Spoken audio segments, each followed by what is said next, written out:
This is the original schematic for the Theremin. Um, it's going to be built, however, on a PCB board like that. Well, this is Vero. I'll start again.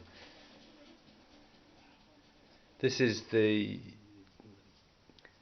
original diagram, the schematic for the Theremin.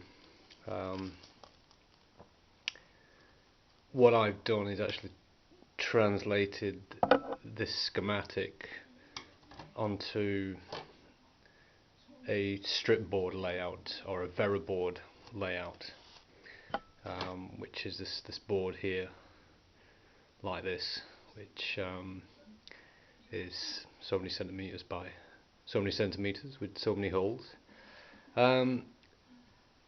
One of the interesting things that you do when you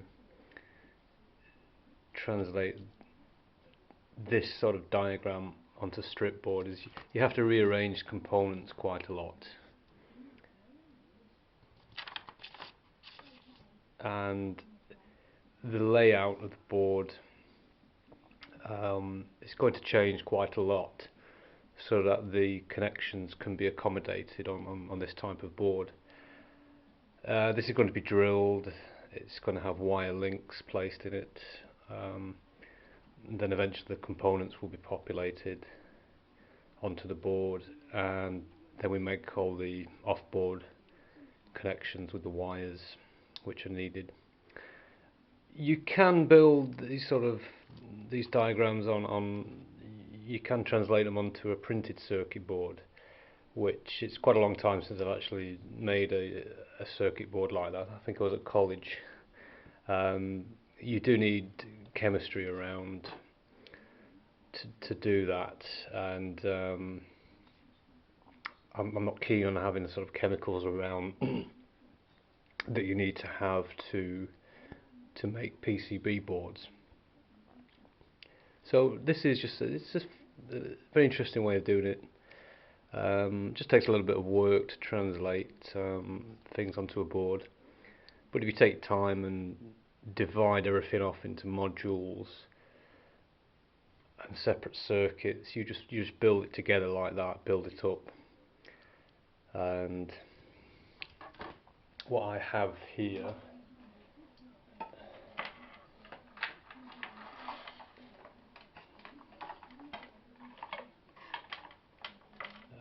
this is the original prototype. Every separate circuit was built on a single board, and I was able to make all the connections of the power supply and the signal stages, and also you can unplug each board as you do this. Eventually though, I condensed all these separate boards down into this, which is, I just have a photograph of a finished board, but hopefully during this video I'll be able to show you how I build this finished circuit and each stage that needs to be done to do that. So let's start.